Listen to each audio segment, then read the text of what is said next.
Mark is our Chief Student Support Officer. And I'm here. Good morning. Morning. Annually, we update the board on enrollment changes and membership changes and capacity issues that we may have. And as you'll recall, at this time last year, we were making some recommendations to consolidate or close a few of our schools for the current school year. This year, we are not making any recommendations to consolidate or close any schools for the next school year, but we do have some issues. That require us to make some adjustments to some of the things that we are currently doing. And so today, Justin and I would like to go through two major topics with you. The first one being our class size waiver reduction plan and our right sizing of some of our schools and some of the areas where we are anticipating some excess growth in the next year or two and some adjustments we know that we need to make for that. And first, I'm going to talk to you about our class size waiver reduction plan. TEA has directed us this year to initiate changes that will lead to compliance with state law in the immediate future. They granted our waivers. We had 1,499 class size waivers for the current school year. And for the first time ever, they have told us, you can no longer say this is unanticipated growth. You've been saying it for years. Why are you continuing to say it's unanticipated when it's happening year after year? So we are putting measures into place so that we can drastically reduce the number of waivers we have, knowing full and well that getting rid of waivers completely is probably never going to be possible in a district our size with the changes in our demographics and how rapidly they change. But we do want to start doing some things that will take care of that. With Justin's help, we have gone through and we've looked at where we're capping students, what are we seeing of the demographic shifts, how is housing changing across the district, and do we have some out-of-date attendance boundaries that we need to update because of shifts in housing, apartment complexes or multifamily dwellings opening and closing and such. Okay, so, and to further along those lines, Justin has actually created detailed maps knowing what each piece of property in our district is being used for and some anticipated changes. We actually have a map of your trustee district that shows how the land is being used within your trustee district and some of the anticipated changes we need to, that we're anticipating in the near future. And we'll be handing those out to you here today. They're kind of large. We didn't want to put them on the table. We also looked at birth trends. Believe it or not, there is a dip in birth trends, and that happened about 5 years ago. We have fewer kindergarten and pre-K students, even though we're growing as a district. Our projection is that we'll grow by about 3,000 more students next year, but we're still seeing kind of a decline in the youngest children in our district. We looked at enrollment trends and then transfer students. So our goal is to reduce the number of class size waivers by 50% for the 15-16 school year with incremental reductions through the year 2019-2020. Some of the immediate changes we're going to do is alter our charter school contracts and not allow waivers. We do have one elementary charter school that has 51 waivers. And that probably equates to about 150 children that are sitting in classrooms over 22. So if we put something into the contract that either would require them to hire more teachers or to take in less students, that can alleviate part of our waivers. Also, a campus that has no attendance zone can control its enrollment. So we can put provisions in place that will stop non-zone campuses, for instance, Briar Meadow Charter, the Chinese school, from creating classes that are too large. So why don't we say the same thing, to not allow waivers? We are. For non-zone campus, to not allow waivers? Yeah, we will. That's our intent. We need to get some things in line that are easy for us to do a quick look at our class sizes to know when a class is getting too close or when a class goes over. We're going to reconfigure how we cap children out, and we call those hub campuses. It may mean that we find schools that maybe are a little further away, but if there's a direct way to get kids there quickly, we may have to do some of that. Mr. Rodriguez, I'm sorry.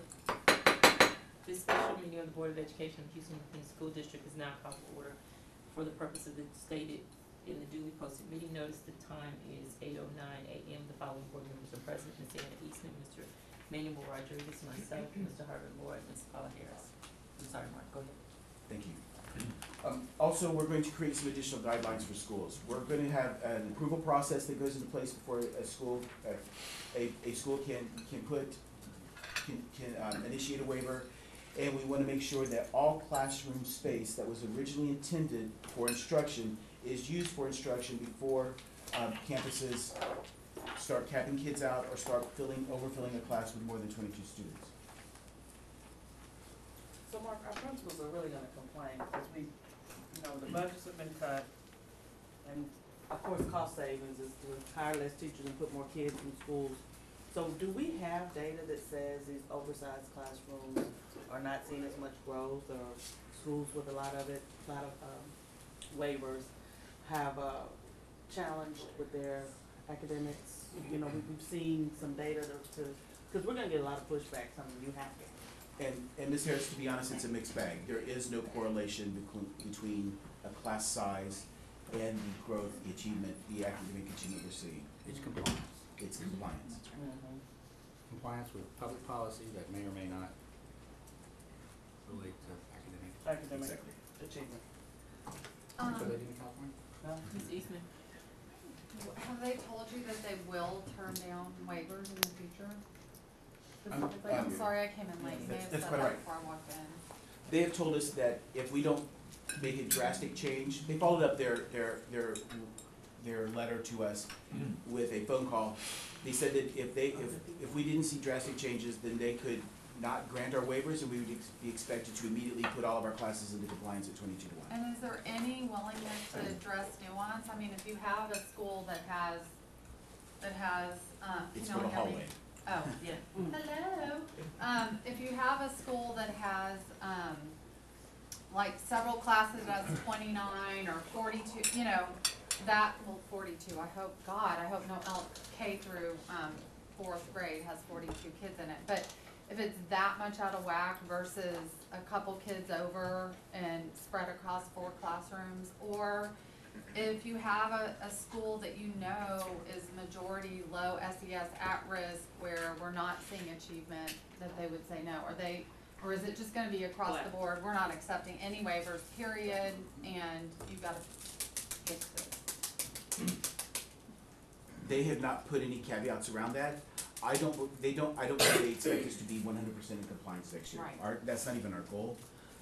But we are looking to reduce them by 50%. Right, and I also think it would be important if we internally had that thoughtful We could put a process strategy behind around it. what it meant, because TA doesn't we care. do know if our kids are that much further behind or struggling more, having, 4 fewer kids can make a huge difference for those Right. kids, if you have an excellent teacher, I don't think you do one in lieu of the other. You can't move away from our human capital effort because of this issue.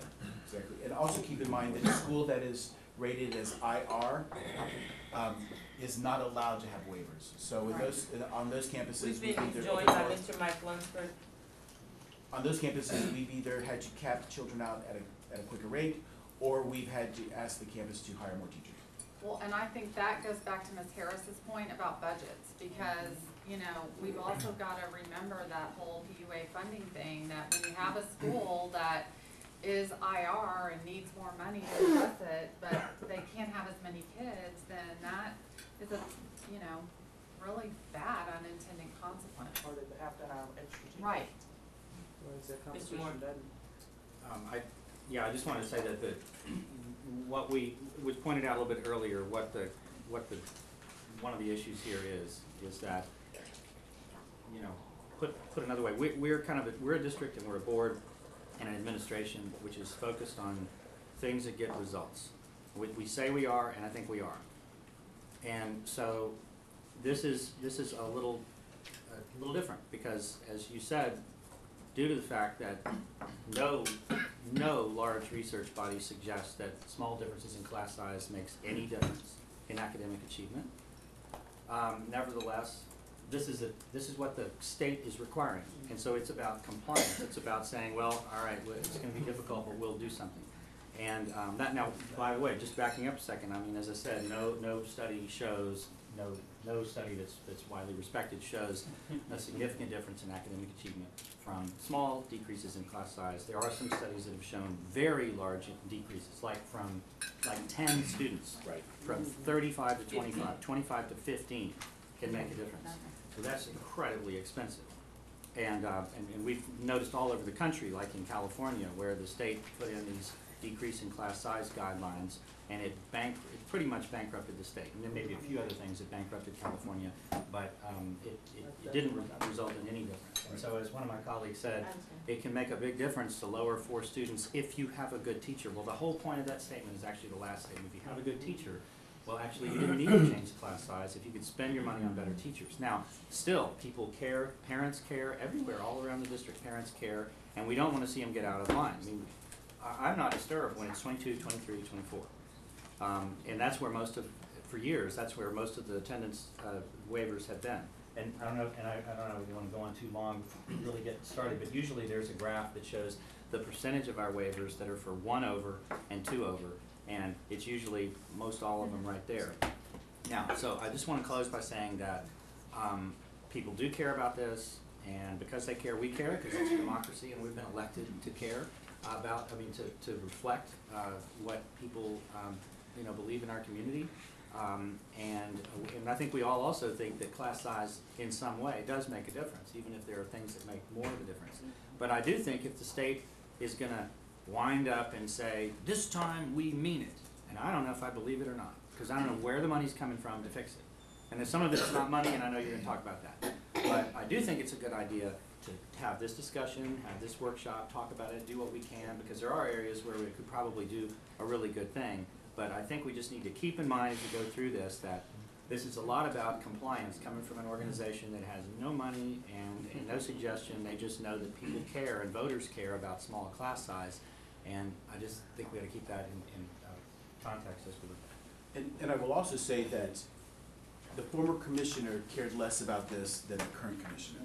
And we started to see a real change when the new commissioner was put into place. And it's been much more about compliance. Additionally, I've been following the bills that have been filed at the state, and there are currently 2 class size reduction bills at the state level. One is to put into place an 18-to-1 ratio for pre-kindergarten classes, and then to establish, I believe it's a 25-to-1 ratio in classes grades 5 through 8. Yeah, We've that's, enjoyed my Miss Juliet Stefan. and that's Senator Ellis, and does he realize to do that, how much money it's gonna cost to retrofit HISD? The cost to the taxpayers and HISD to make those class sizes? But we'll have that data so that when it comes up, we can testify. Certainly. So it's actually here, should we go meet with him? I mean, cause the reason he lives Poe, Lanier, and Lamar, Okay. so that's in his mind is It's gets with overcrowded. the Pinto, so I know, Ashley is probably with him today in Austin. So a couple of other things we want to do that we think can help would be to add temporary classrooms at campuses where we know there isn't any capacity in the immediate vicinity in the surrounding schools either.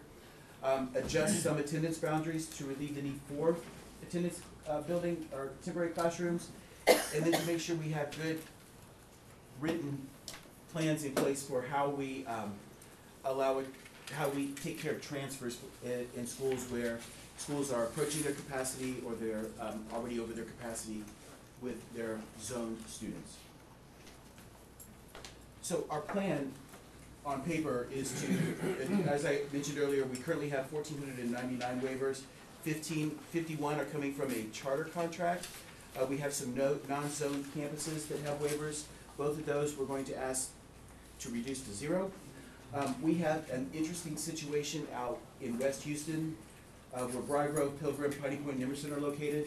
And we know that those are going to have high numbers of waivers until Mark White Elementary gets open and can relieve that area. So we've separated it out because we know it's not going to be able to drop much at all until we see relief out there. But our goal is next year we'll be down to 750 and then incrementally drop from that point.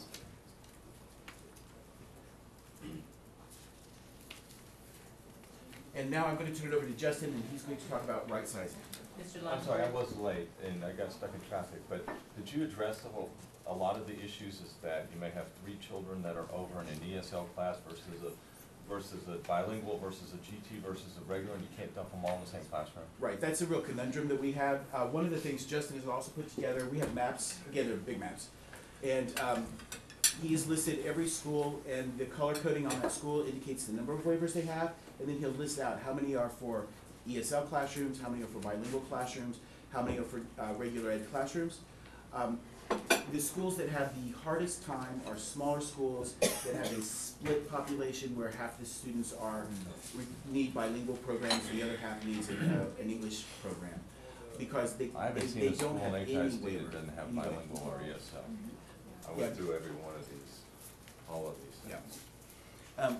What Mike is referring to there, it's a 288-page report that goes through campus by campus, shows each Class by individual class. classroom, and shows the number of students they have and the number of waivers that each campus has. If any of you want that, I can send it to you. It's quite a large report. I have a copy if you want to look at it. They can't take a whole ream of Before I turn it over to Justin, 1, 2, and 3. I want to point out that we tried to condense the PowerPoint for today, so you have a supplement that goes through lots of the information that Justin used to kind of come up with our right sizing plan. So this is some good reference information. If you have other questions, please contact Justin or me, we can help you out. I do have a question.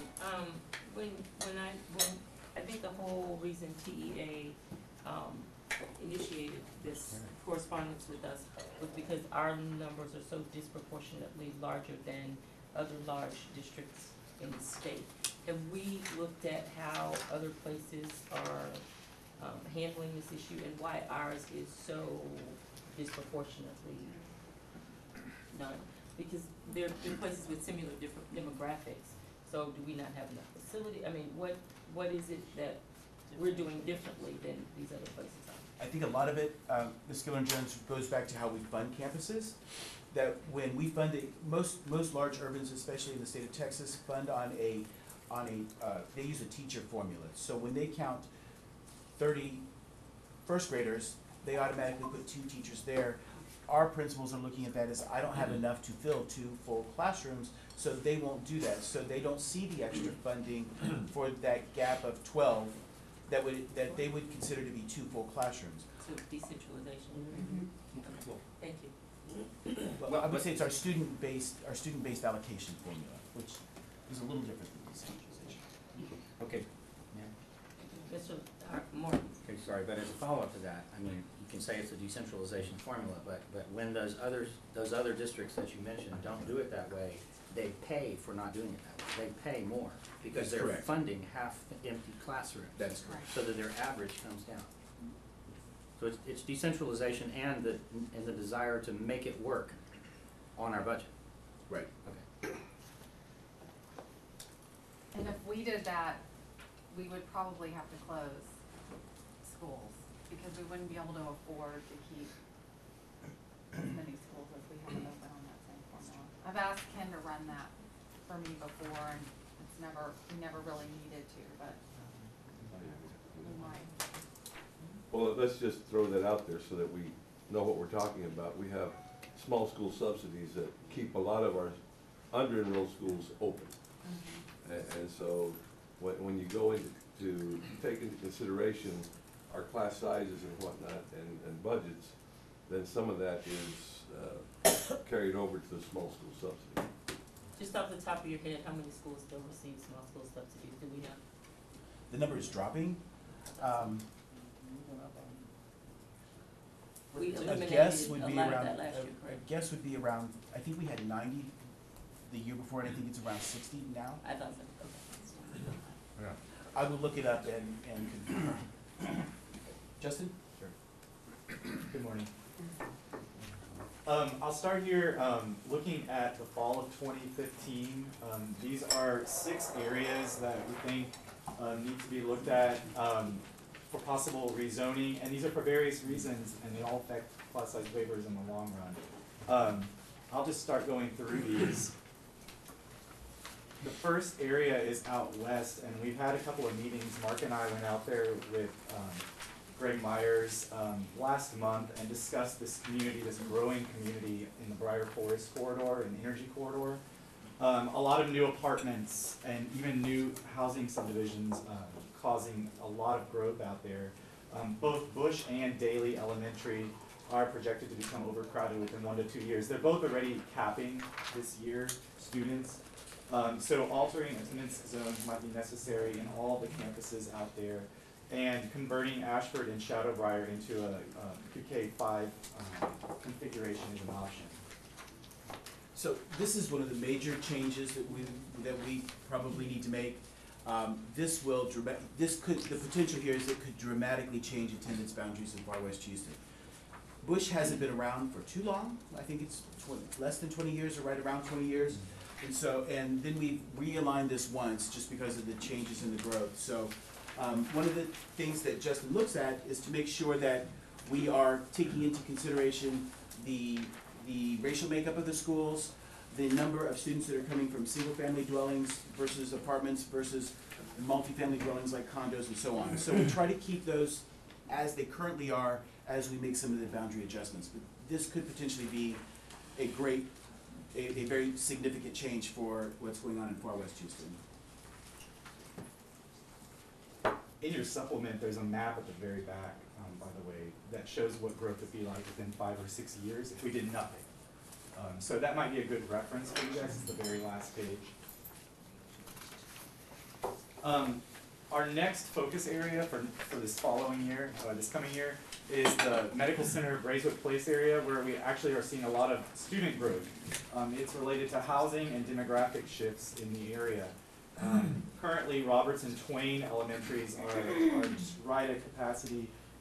Their magnet programs, as many of you know, are kind of teetering because they're not seeing as many students coming from those programs, and they're in probation now, if I recall. Well, they just don't have room for them. They don't have for room, kids correct. to come from. Correct, other there's too many new Yeah. students moving into the Right, neighborhood. right, and- so there's no room for that. Right. So one idea is to create a dedicated hub school, possibly at the Rice School, and phasing out grades 6 through 8 there. And it wouldn't mean they'd be removed, it'd just be they'd be removed in phases to create capacity for elementary age students in the area. Tell me what you mean by hub school. Like a pinnout. It's a school where we it's a school where we hold space for particular attendance zones. Pin Oak is a good example of that, and we also, I'm trying to think of, we have a couple other examples like that, it escapes me right now, but it's where Mark White actually will be an example of So that. some kids are zoned. No, not in this case. Nobody's it- zoned to Pin Oak? I They thought have there a was some people, preference. some people No, aren't no, no. zoned to Pin Oak. No. They don't have a. No one's on there. There's there's 2 ways to get in. You either apply as a magnet or you apply as a boundary option. 3 schools, Jane Long, Johnston, and Pershing are all boundary option schools where you can choose to go to Pin Oak, where you put your name in the lucky draw to see if you get in. And we would do the same thing here. Mark White, when it opens, will do the same thing. It'll pull kids. We will have certain numbers of kids that we would pull from Briar Grove, Emerson, Piney Point, and Pilgrim to go there first. If there's additional space, then we could open it up for a magnet program or a lottery. So why wouldn't we, if we're overbooked at Robertson Twain, why wouldn't we zone kids to Rice School? We are, first of all, it sits south of the, no, it's not, it's north of the Bayou. It's hard to create a zone where the kids live and where we would have to pull, we would actually be going by the other schools to get there. So this way, we can actually look at the full zones of those 3 schools to pull into Rice. And as the demographics would change in these zones, then we're not having to change attendance boundaries yet again. So let's say Robertson Twain, are continue to be overbooked and have too many kids. So who decides, if there's no zone, who says, well, there's no room for you here at Twain, you have to go to Rice? You don't, it's an option. But it's booked over there, it's too many Well, kids. no, if you do away with the magnet, there's 144 slots right there for each of those schools. Okay. Okay, so if it's still So in a you couple tell of years, if it fills up, you tell the students, here's an option. We make and so the no Rice one says, School no, is an we're like, option. we don't wanna go to Rice, we wanna go to Twain. There, well, We have a capped school policy now that it's the first in or last in has to be capped. What does that mean? That means Oh, if you go in. you could make a zone around the Rice School real easy. They're apartments. And people have this affinity, or they don't wanna deal with the apartments So that what are does close last to in, the first school, out mean? even though they're high-scale apartments. When a school fills and we no longer have space for those, we start to cap students out. It doesn't matter where you happen to live in the zone. If you are not enrolled early, you are the first one to be capped out. We allow students who were there the previous year to stay, and as we have space, and the first to enroll gets to stay. But if you come in and there's no space, regardless if you live across the street from the school, or if you live at the edge of the attendance zone, you have to be capped to another school. Because we're capped. Mhm. Kindergarten? How do we cap a kindergarten class? We do the same thing that we do with all others. We put them on a bus. Cap students always get transportation.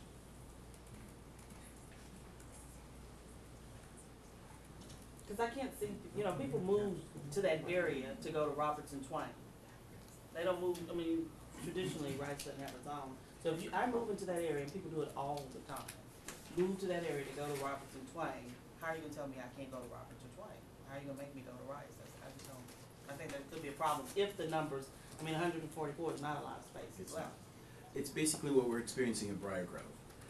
And we've set up a dedicated hub for Briar Grove, which is St. George Place. And so if a child can't go to Briar Grove because there's no space available, then we have this dedicated hub. It's not the best of all worlds, and because you're right, people are buying hundreds of thousands of dollars worth of homes, or millions of dollars of homes, and across the street from a school that is full.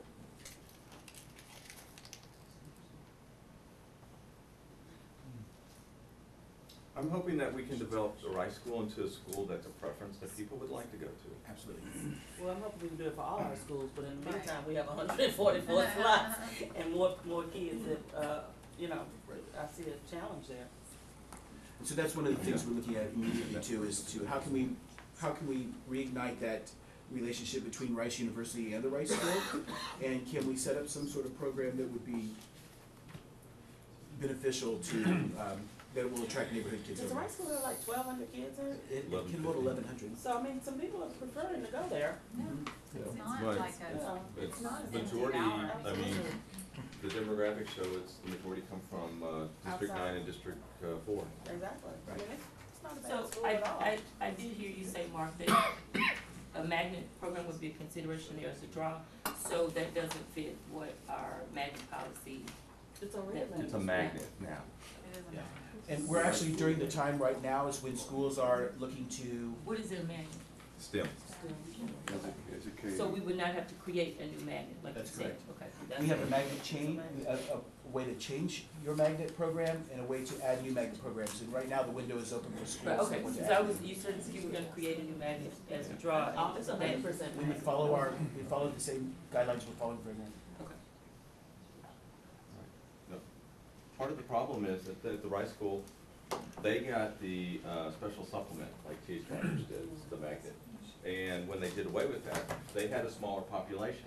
So when that special supplement went away, she had to go out and get more bodies because it's a per capita is how the money goes. So the more kids, the equal the money, and the problem is it's full. She has class size waivers at the Rice School right now. So, And that's why you have to take out. so you have to the take somebody out. secondary to- Yeah. But you can't just say, oh, I'm sorry, you gotta go to your home school because we need your school. So that's why we're having to figure out a phasing way. But isn't there the same problem with the middle school? And that, I mean, We have middle Pershing school is space. very crowded and, I don't, We've got a bigger problem with the With the elementaries. elementary. But I mean, part of, you don't have to get away Pershing and Johnston had their magnets and they had, Yeah. they had 36% of the population were magnets. And I said, reduce your magnet population, and then it opens up for the neighborhood. And that's what happened to Twain, you know, it's less and less, and that's not a bad thing. The thing is, you wanna make sure that people that move into those areas have space in those areas. There's a frustration though, principals who start out at a school that's struggling, they build it up, they bring people in, the neighborhood flourishes, comes back up, and then you take their funding away because they did such a good job developing their school. Well, the funding is gone because you don't have a magnet program. You Right, don't but I have mean, magnet they kids. work very hard to build the program to attract the kids. Once you fill it up, then you say, I'm sorry, we're taking the magnet out of play. Yeah.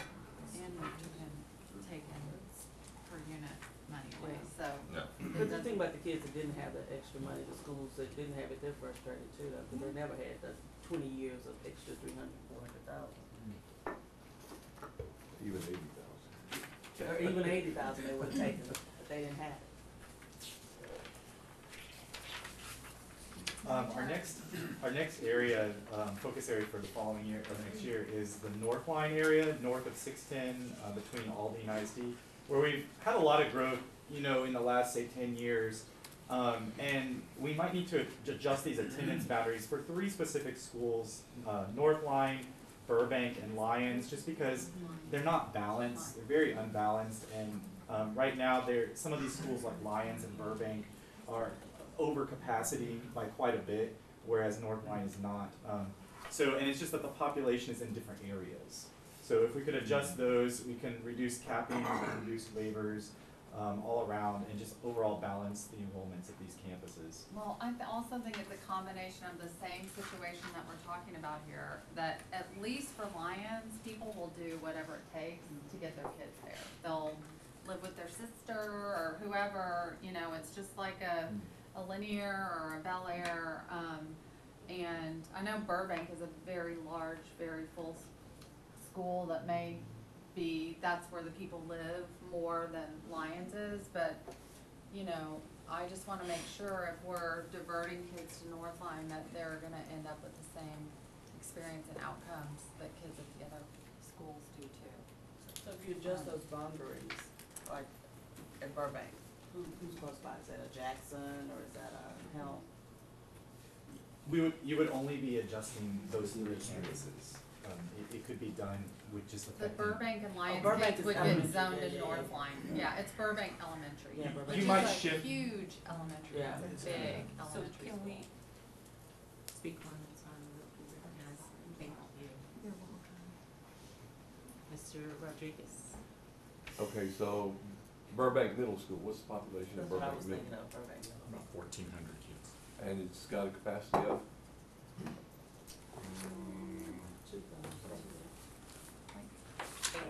Children in Something old like days, that. and then 2,000. About 26% of it is Vanguard. It's one of the bigger middle schools. Right, I understand that. It is- Almost 2,000 is its capacity. Yeah, okay. But that's Burbank Elementary. I know, but Okay. they're very close together. Burbank Right Middle in the School, road. Burbank Elementary. Right down the road. Yeah. Or Rock. Moreno Elementary is actually like right a stone's throw from Burbank. Well, they're like physically really close. It's a new school. One more area, this is, there's several more, but this is the next one, Reed Road, 288 corridor. Our main focus here is the west side of 288, where the Star of Hope will be relocating in the summer of 2016. They're doubling their capacity. I've been in contact with the directors there. There also will be an adjacent tax credit apartment project. About 180 units, I believe now, is what they are saying. So this could dramatically increase the enrollment at Young, and Young is a small school to begin with, so we're gonna need to definitely adjust boundaries east of 288 to account for all these new students that these 2 developments will be adding to the So area. Justin, with, you're saying relocation, not a new Star of Hope, then the current one is at 288 and OST. And all of those children go to Thompson Elementary. No, this one's actually relocating from the east end. So Around, we'll still have the one It's like couple of yes, miles up, that's still a there. couple of miles up at It's, OST. it's Yeah. right Okay. in downtown. This one's right by the Past baseball 59. field. It's right there off of Harrisburg, in the Exactly. second ward, not East End. yeah, kind of in the east downtown area where Harrisburg Correct. goes under the Right. railroad track Yeah. there, right, Right. right. By So Rusk where are the Elementary. kids attending, they're They're currently attending in Russ? Russ. They're attending Russ currently? Yes. Russ Yes. kids are right. So Russ will see a decrease probably? Can the Yes. students that are currently enrolled in Rusk's Management, can they continue to attend? Yes. Yeah. Okay, so that's, And because they're homeless, They go in. they have the ability to go back to the school that they're currently attending anyway. then the parents are being given that explanation. But I know there's the thing, oh, the population. Do we size pay for might the decrease. transportation? Yes. Ms. Eastman. As required by I federal law. apologize. No, that's okay. I talked to Mark about this yesterday though, cause I run into homeless families and they don't know They don't this. know They're it. still afraid to tell their principals Cause we're either gonna be asked to leave the schools, and so we had a long conversation about re-communicating with the principals that even if a parent isn't going and saying, I'm gonna withdraw my kid, there's other signals that teachers may know, chronic tardiness or, you know, just an awareness that something may have changed, that they are proactively giving that information to parents. It's shocking how many families live in these very inexpensive motels and drive their kids to the school. The parents are doing everything it takes to keep To their keep them in kids the in school. their school. And it's not even a motel, I moved in with my sister, cause I lost my apartment, and we Because the will bust that Right. kid The back. definition. Right, You know, so that's still the definition of homeless, when Right. you live with your grandmother, or live with a family member because you. right, you don't have to physically be No, on you the don't street have or to in be a on the shelter, street. And we you will just are bust you not in back. a, To your, I mean, and this year we've been doing more. Mr. Moore? Another thing that people are often worried about and don't know when we start these discussions, about boundary changes, which are just very stressful. I mean, it's hard to find a popular change in boundaries. But anyway, one of the things that people often don't know is my understanding, and certainly my position, is that we do not, even if we change the boundaries, we do not tell the kids who are already there that they immediately have to leave. They can remain with their friends and their teachers through their grandfather, through their, we call it grandchildren, through their years at that school, right? Right, and I think that's one good reason to start looking at this now, 2 years out, so that we can Okay. start grandfathering them now. Okay, so that, in other words, just to be clear, just so that this discussion can include that understanding, and anyone who might be reading about the discussion, is that we continue to have the policy that we allow that we grandfather, the students when making zone changes. And I would say that there's maybe one exception to that, it's when grade level configurations change. So if we look at Shadowbriar and Ashford, one's primary, one's intermediate, that may not be an option that we could potentially give to the others, but Okay. when it's that's- possible, we certainly will. Mr. Lunsford? Is that siblings too, or just the student who is in the school? Only students? Our stance has always been just students who are currently enrolled. Because if we put siblings in there, the phase-in could be a 10-year phase-in rather than a 3 or 4 year phase-in. Except, I'm sorry, but on the sibling thing, wouldn't it still be up to the principal, like if there was a spot, If there's space. which means therefore which they would get funding, and if it's, I mean, and it's kind especially of if a, it's, yeah, If there's space. if there's space, yeah. Well, but there's a line for somebody else to get that spot. Well, not if there's, right, not if there's one, because there would be space. Well, Ms. Harris? I mean, I'm gonna space is a go relative unused thing. otherwise, It that's depends, all. is it after August first or is it before August first space? Because after that, you So Bastion and Kelso both have plenty of space, right? Kelso is a school I've been asking kind of for a while to be a dual language school. I can't remember if it got put on the list or not. But with this type of move in, it'll probably, because Kelso is already pretty diverse. It's right there by Jones, and it has a high Hispanic population. Probably close to that 50-50. And so if you are bringing in a large, Star of Hope relocation that has a large Hispanic population, which is already there, I still say Kelso is a good school for dual language. We'll keep that. Keep that in mind. Yeah, Gracie's sitting right there behind us. Perfect. Our next focus area is Smith Elementary, which is actually capping over 80 students as of October. I'm not sure if they're capping even more now. This is an area that we need to look at because the school can't handle anymore, and now it's become a more popular school as it's been rebuilt. So one option is to balance the enrollments going south, looking at schools that might be underutilized southward toward Memorial and Sinclair. So this whole area can be looked at and how we can impact the schools just to reduce Smith's enrollment.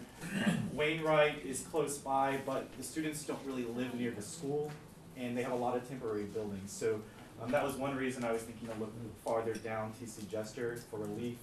And these corrected boundaries could also help if we did it now, because there's a lot of new housing expected in the Hempstead Highway corridor, just southeast of it. So as that housing starts to develop, we can have these boundaries corrected before we actually have students. So with the new building at Smith, is there an increase in its capacity at all, or is it? Does it stay the same? It was about the same. I actually went and revisited it. I think it might have gone up slightly, just a slight touch, but it's roughly the same as it was, if I recall. Was that in 2002? Yeah, 2002, and it's still not done. It's been under construction for more than 10 years. And Memorial is still under capacity? Yes. Correct. Our two Washington Corridor elementary schools, Memorial and Crockett, are both under capacity, and this could actually be a way to push more kids into those two schools. They're both great schools, and I think this would be a plus for San Diego. And with the growth along the Washington corridor, what are we seeing there? What we're seeing there is a reduced number of students, believe it or not. It continues to today. You know, we lost, I believe, 50 students in Crockett alone last year from the following year. Why So- was that? What was the reason? It's just the demolition of so much housing that had students. In one of my charts in the supplement, you'll see, for instance, some of the neighborhoods in the Washington corridor where the new housing only has about 0.03 students per unit. The old housing had closer to 0.8. So every time one home is demolished, you almost lose one whole student. And the demolition is older there. homes. Yes. So that continues, and you do have capacity. A lot of the schools in that area love Sinclair, have a lot of transfers in that are actually coming from the areas west. So that could help balance those transfers as well.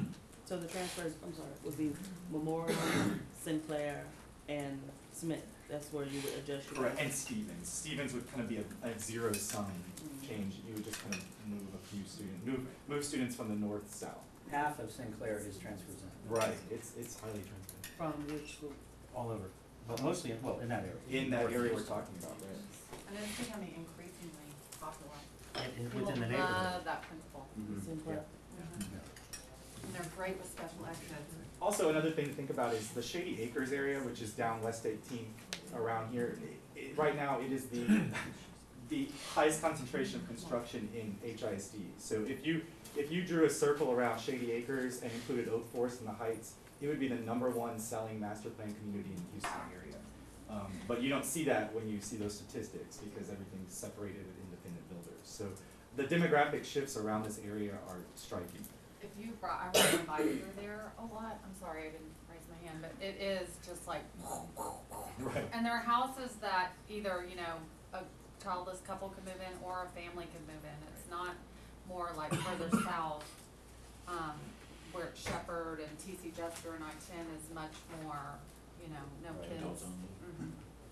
So the Memorial School, I remember when we were going through school closures, and we said we couldn't close that one because there was huge construction that would populate that school immediately or pretty quickly. So how are we going to, I mean, if that's the case, should we be shifting students into that? Right now, it's still very underutilized, and I think this helps utilize the school better, I'll be honest. And there is a lot of construction. A lot of it's actually just north in the Sinclair zone. Yeah, we have a ton of construction going on in the Memorial area, in the Washington area, which is a lot of apartments. You have more townhome constructions just north, which tend to generate a few more students in that neck of the woods. So. Right, but if it was already going to receive the students from this particular area, because that was imminent when we talked about it. And so if we're going to change zones, semi-permanently or permanently, then is it a good idea to shift those students when we know that it's going to have all this population pretty soon? We could also move a few areas into Crockett, which is seeing more depletion of students than Memorial. And I think that would be a really good idea. Ms. It's a follow-up to that, because I know that the school that was closed was Stevenson, and so many of the students were supposed to go over to Memorial. And so what happened, I've always been curious as to They did what the happened to same the thing at students. all. Yeah. The Cottage Grove area, just, you'll see in those charts, had almost one student per house. 5 years ago, there were more houses, age, 80 to 90 years old than there are today. It's being replaced by new homes with less students in the Cottage Grove area. That's what happened. And that same thing happened, I guess it's shades of the same thing before that, because Memorial has been a part of 2 consolidations in the past 10 years. The one before that was Holden, right? No, it was Milam. Oh, Milan, I'm sorry, okay, so Milan. So I mean, there's been change for a while, but it's true, and we've seen, actually, I've got some constituents working, we're trying to get the city to make some changes on the streets because there's these pretty large developments, and they're, you know, which are in process. So quite a while ago, they started acquiring the property and moving people out, years and years ago, and then they built them, and so now they're in the process of building them, so it's pretty long term. And Mr. Moore, we actually closed 8th Avenue Elementary School Yeah. in that same Oh, corridor as okay, well. yeah. And that's all construction crazy, huge apartment complexes going up. It's unbelievable. One more focus area for next year, and that's Tinsley and Halpin. Currently, Tinsley is capping quite a bit of students, and I think that's going to continue to increase over the next few years as we're just seeing more and more students living in a lot of the apartment complexes in that area. And Anderson next door has a lot of space. So that would be a really easy fix for that Anderson has a campus. lot of space? They Oh, do. Well, they used to feed the apartments over there, those apartments have fallen off, and now they have huge capacity. Yeah, I believe they have something on in the 300 to 400 empty seats. No, they just got dual language. Correct. So that would be a really easy fix to relieve Tinsley and Halpin. And that's Wanda's district, not Greg's. That's correct. In the fall of 2016, the next year, 4 areas that we probably need to look at, but it's not an immediate problem. Lewis Elementary, they're also capping out in that area. And of course, we talked about Rice, converting it possibly into an elementary, phasing out grades 6 through 8. That would continue to be a topic because you'd have to do it over several years. Reagan K-8, we're still, you know, seeing too many students in that campus. There are possibilities of a mobile home park expanding. Ms. So Harris, yeah, so So Dowling is overbooked and Reagan is overbooked, right? exactly. And Reagan is brand new. Correct. Right, Wow. so that would be, we'd have to start looking at possibly altering middle school lines in the area where we have capacity in other middle schools, you know, neighboring Dowling, Like addicts? Addicts, Welch, Thomas. So we have to start looking at that, especially if we did change anything with Reagan and the Rice School. So we realized that would be an issue. Yeah, because there's 106 students that are zoned Mr. to Valley, Lunsford, right? Mr. Rodriguez is next. So going back to Lewis and Belford, Sure. what contingency plans do you have for those schools? We haven't looked at it that closely since it is for the following year. I didn't think it was an immediate need, just because Right. there's not as many students capped out. But if we continue to see capped students, that's why I put it here on the fall of 2016. So we haven't looked as closely at it. Cause I'm looking at the neighboring schools that are around there that Yeah. are pretty full also. Yeah, it would, who knows? We'd have to look at it very closely, and you probably wouldn't be able to move students around too much. So, just for the public here, Belford Early Childhood Center is to first grade? Through kindergarten. No, it's up to kindergarten. Yeah. And then you have first through 5th at Lewis. Correct. And they're all zoned to the same. Common attendance. Right. There are some few transfer into Belford from surrounding area for early childhood, right? There could be, I have to look that up. I think it's very few, but. Yeah, I don't think it's that many. Yeah. Mr. Lunsford, I was looking at your nice book, and Dowling's only 67% utilized. How is it over full? They are going to be getting a new campus, and that's something we have to consider, you know, how large. What's the capacity of the, yeah, I mean. Right, we haven't built it. so as that process continues and details emerge on exactly how large it'll be, we need to continue to be alert to know how we need to size that campus. And you don't wanna size it too large, you know, middle school shouldn't be that large. Growth is happening over there though. Right, and if we do have space in other schools, we need to also acknowledge that as well, Yeah. so if we can do something. And just, again, Mr. little. Lunsford was it? Oh, sorry. It would be nice to see where the students live, because if they're all pretty much right by the school, I think you're hard pressed to have been shipping them a long way away. Right. And that doesn't really show where the true demographics on any of these maps. Of course, a lot of this revolves They around show what where- happens at Reagan, what happens at Rice. So until we have, you know, more solid decisions there. I mean, the Rice School takes 106 kids from Dowling. I mean, there's 1,900 kids that live in the zone, so there's a lot in that zone. So, again, going back to Lewis, Lewis is a new school. It just opened 2 years ago, I believe, after being rebuilt, and it was built at a larger capacity, so I think we've got 900 students there now, not counting the Belfort East Early College. So. And of course, we all know that M. White Elementary will be opening in the fall of 2016 without attendance boundaries. So we know they're going to have instant relief at Briar Grove, Emerson, Pilgrim, and Piney Point. So that's for fall of 2016. Beyond this, looking out between 2017 and 2020, looking at a 5-6 year period, there are a couple areas of concern.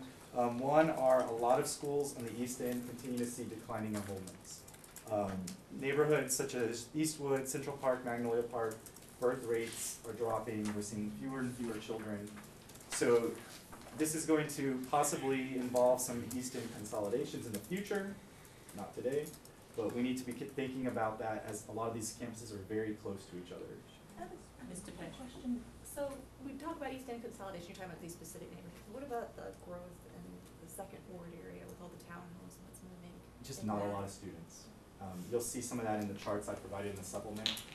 Almost 0 students in many of those homes in the East Downtown area. Kind of like the medical center. Yeah, Medical Center actually generates more students, believe it or not, and especially in some of the apartments being built around there. And all that's outlined in some of those charts that you guys do have. If you care to look at any particular development, some of the new developments are in there. It shows how many students per unit are the units are yielding. So that is one problem. As the development moves east, it's just there aren't students in there, but the homes they're replacing had students. And then of course the just decline in births. That's really the big story in that area. And then toward the end of the projection period, I'm looking at a possible new elementary school in the City Park neighborhood, which is, I believe, on Orem near 288. The district already owns 11 acres at Kirby Drive. In the short term, I would think temporary buildings would need to be placed at Almeida and Law so that the students remain at those campuses until a new campus can be built. So not only do we have 11 over there, we have, what is that, Mark? I know Warner, and I got in the car one day and drove around. We've got a 2-acre plot somewhere right in the middle of that new neighborhood. And we looked at it for a new school, it just was so small. Big enough. And I know we didn't look at 11 acres, but it was over in that new, exit Orem and go to the right. And it's right in the middle of where they built some new homes. We exchanged property with whoever was putting The those homes builder? in, yes. And so I know since that time, we've probably moved to this piece of property that we have I now. don't remember voting on that. Okay. It's been a while. And we still have the ag farm where Frost was rebuilt. Mhm. There's still a huge piece of property down there. Down as there well. by the new falls, Mhm. where Madison does its, ag, South does her ag. My last bullet point on this 2017 Beyond slide is Shern. Shern's a small school. It's south of the South Loop. I'm expecting more growth coming into apartments around that area. There's also a lot of new apartments planned in that region north of Highway 90. An expansion could be possible farther out. Also, they're a school with a lot of transfer students, along with a school such as Kennedy. Mark mentioned earlier possibly looking at trying to slow down transfer intake, where we're expecting growth in the future. Those are 2 campuses I can point out that where we're seeing a lot of transfer students, but we might need to start slowing down, especially in the younger grades, as I'm expecting new apartment projects to come in and add students to those schools. So you didn't mention the high school, caps that Dr. Greer talked about on Lamar and Bel Air?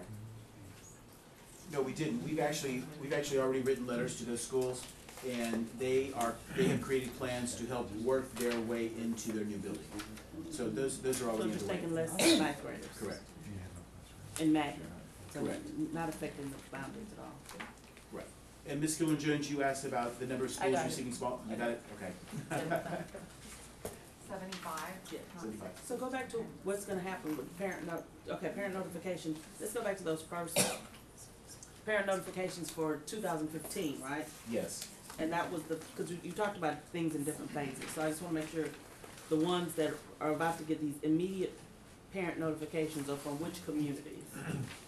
They'll be for the 6 that we outlined, the Far West Community, the Medical Center Group, the North Line, the 288 corridor, Halpin and Tinsley, any place where we could see a change in the grade level configuration or a change in attendance boundaries, they will be noticed that we've had this conversation today because it's probably already been tweeted out that some of these changes will There was a press be happening. Yeah, I'm reading There it was a right now. press release, Ms. Harris. actually. Yeah, some of this stuff we didn't get in our meeting either. So here, so with that being said, things like, we're having a parent notification, but we don't know if you live close to Young or if you live close to, Bastion, where your new line is gonna be. We're just having a notification saying, hey, some lines are gonna change. And we're going to have a community meeting with you within the next couple of weeks. And so let's talk about a Rice school, which I have a lot of District 4 kids at Rice School. What are we notifying them? That there could potentially be a change in grade level configurations and programs. So we're not saying you're losing 6th, 7th, and 8th grade yet. We're not saying that yet, or we are saying it? When we meet, we're not saying that in the notification, we'll say it at the meeting. So, but, because that is the plan. That Rice is- School is That is a become recommendation that elementary. you'll put forward. A recommendation is to become an elementary school. Right. And then with still 100% magnet, but you can be kicked out because if a kid that lives close by wants to come there. We will have some magnet slots, Mhm. and we will have some We will dedicated have some slots for the- dedicated slots, for the but you hub. don't have to go there unless you didn't get into Twain and you live across the road. Okay, so that's what we're talking about. They will not be 6th, 7th, and 8th at Rice School anymore. So if you're in 5th grade, you find another school.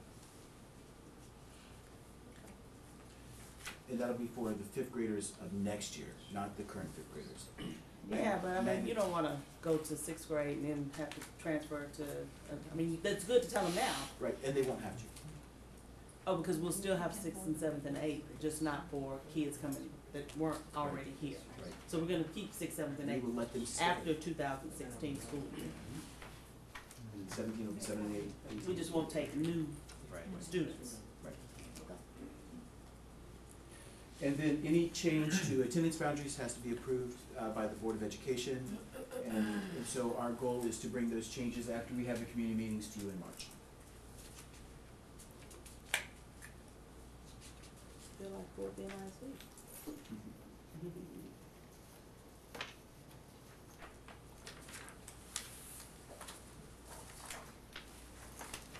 Okay, are there any more questions? Thank you. Oh, Mr. Langford? Yeah, I'm trying to go back to that, you have this one graph on page 7 about you're gonna reduce it 50%. I still, I mean, taking away the fee we've talked about, you gotta reduce 700. So how, I mean, where you have the mixed classrooms, where you have ESL versus bilingual versus GT versus regular, how do you resolve that?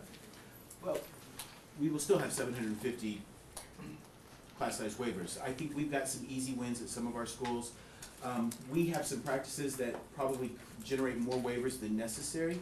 If a school knows they're going to cap, we should not allow that school to fill classes up to 24 before they start to cap. Let's start capping at 22. So we can reduce a lot of the waivers by just changing some of our common practices around how we create cap transfers and when we create cap transfers at a school. And I think that can take care of a lot of our issues to help us ratchet that number down.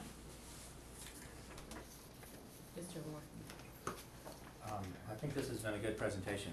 I would be kind of tying back to what I said earlier about why we're doing this and some of the complications of doing it, and the fact that so many of the waivers are just 1 over or 2 over. I would be a lot more comfortable if this 50% was a guideline, or that you all were gonna continue to work on this and thought you get as much as 50%. I just would not feel comfortable putting out there that we're gonna, by golly, we're gonna fly into action now. We've not done much before, but now we are, and 50%, and we got easy wins, and we probably do have easy wins, but I think we're also gonna find we have not easy wins where some school communities are saying, you know what, we don't think we have a problem here. We actually don't want people in our own neighborhoods, for example, not to be able to go here because we're sticking hard and fast to 22 when just by going to 23 we could solve this, for example. And student achievement.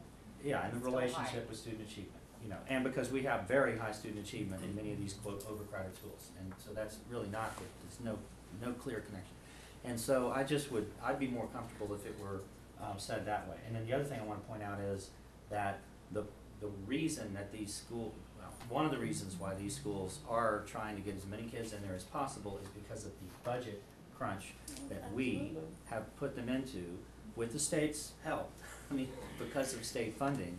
And, you know, I hope we'll do well in this session, but, you know, frankly, we might do as well as merely to get back the money, the rest of the money that the state took from us 2 sessions ago, because they only gave us half back of what they took. And we've got to worry about Robin Hood, redo and recapture, and there's a lot to worry about in this session, and the Supreme Court will not be finished, which means they're not gonna put much new money in, because they know the Supreme Court's gonna tell them what to do anyway. So I think we need to, as well, I hope that this administration will also continue to keep an eye on raising per student budgets, because this is what happens when you cut the per student allocation, is that they have to have more kids in the same number of classrooms in the same school in order to have a budget, because otherwise teachers are gonna go, librarians are gonna go, nurses are gonna go, and all that kind of thing, and then we're just gonna pop back in that direction. And they'll say, well, now you're taking away our librarians. So I just hope we can be, I think, less prescriptive about this exact number, but instead just, you know, I think we all, I don't know, I certainly am, I like this concept of lowering the class sizes, the ones that are over it, but I'm a little nervous about the, you know, the concept of the easy wins and this formulaic approach of 50%. Mr. Lansford? I agree. And we do have another topic after Plus- this, and we're already an hour in, so if we could keep our comments brief. The current TEA commissioner, there's a good chance he may not be commissioner because we just inaugurated a new governor. So the new commissioner could have a totally different drive that hoops we have to jump through. So I think it's something that we need to think about, and I agree we need to look at lessening, but we may not have to just have it slash it 50% for this year. We need to phase, because I'm sorry, I just don't see, with the population growth, it's gonna be very hard to meet a lot of the schools in my area in 1 year. I just don't see it happening. So I do, taking into consideration all the comments we've heard, I do, know that we do need to do something. But whatever the policy is, I want to make sure that it does not pick and choose, and that it is across the board applied to where it needs to be applied to, under whatever guidelines it needs to be applied. And the first, I'm sorry, Ms. Harris? that first bullet, you know, we have these charters so that they can be more flexible.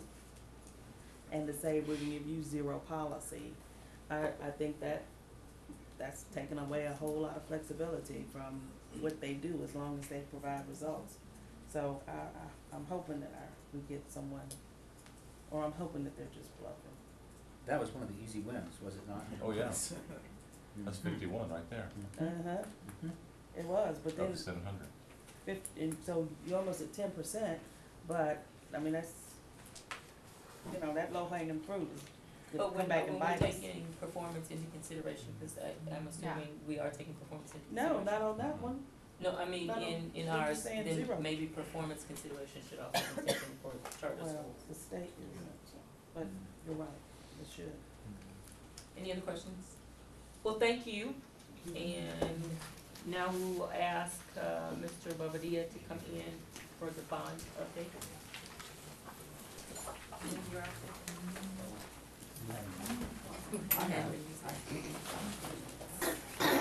Mark, if you wanna leave those maps, work services, they can put it, distribute them to our office.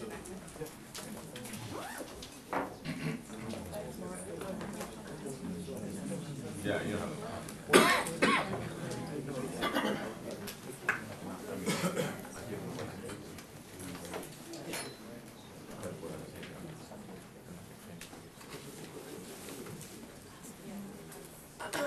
My attitude is call the governor, complain about the complain about the governor.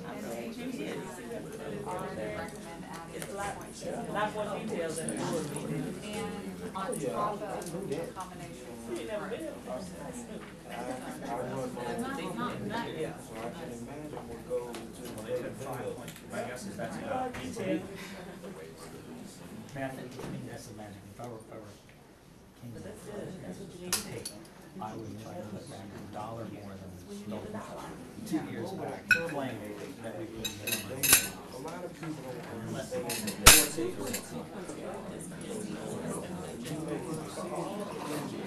Well, that's what. We were, He took 5, he gave back 3, now he gave back 2. He did forget the growth one. Right, exactly.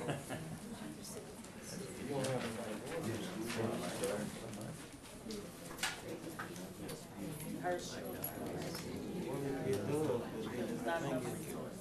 hurts older people's pride. It's not of the youth. Yeah, everybody's seeing.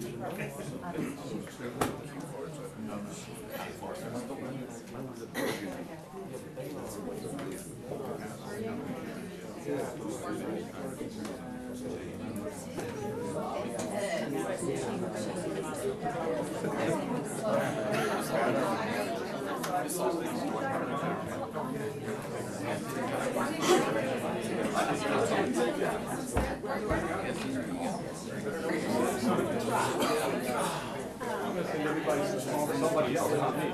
That's not. You'll manage. Yes, did you? Over here, Mike.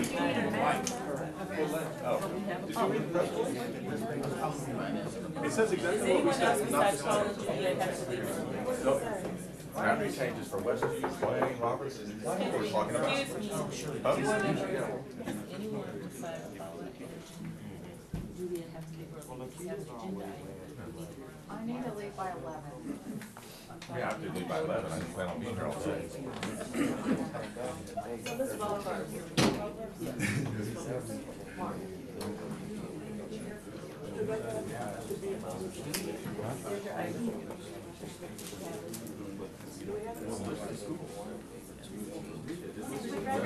He said, don't act like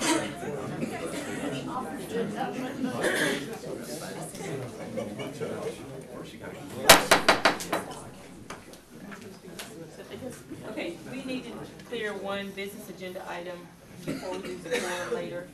It's a finance item, I-1, approval of council and professional service contracts. That's what it says in the press release. Whose item is that, Ken and Sean? Okay, and, Dr. Hury is here to ask any questions that we might need to, Send everybody Terry's ask. stuff. Do board members have any questions over this item before we vote? About this item?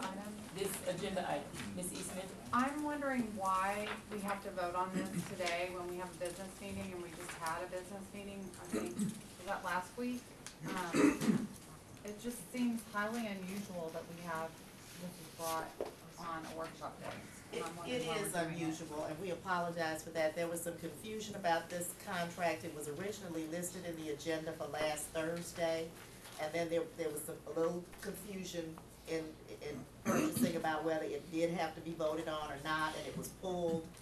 In looking at it more carefully, it does require a vote, and it's a contract that we really need to get going on. But that was just a fluke in the administrative process. It got pulled because initially we thought it did not have to come back for board approval, and then we determined that it did have to come back. And why would it have not needed to come back for board approval?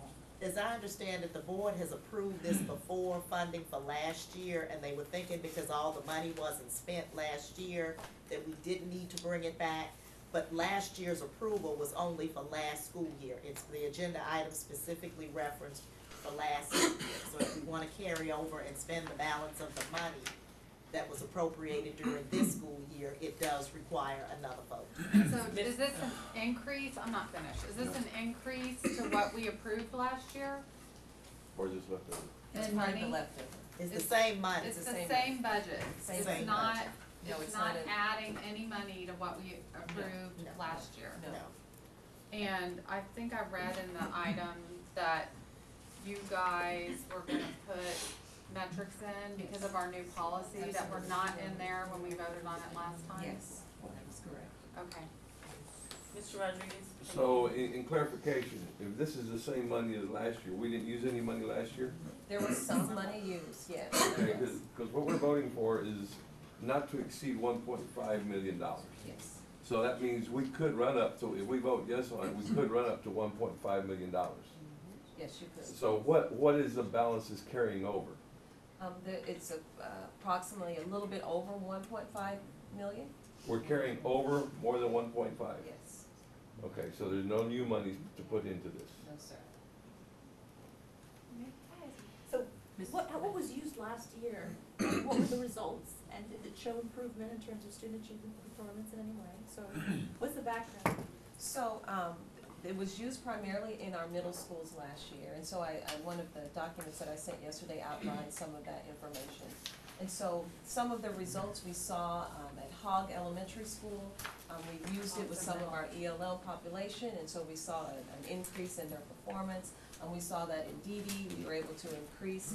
So, okay, so that's, last year was in middle, but this is talking about 9 through, this is talking about high school. So what's the reason for the shift from middle to high school? Because one of the things that we're finding with our high school students, and we've already been doing some practice sessions with our high school students, allowing them to experience online support.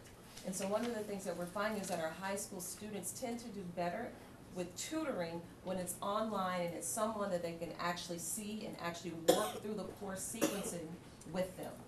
And so we have used this and started this process with our middle schools. We also have a team of individuals in our curriculum department who are currently working on, or currently created online tutorials and videos.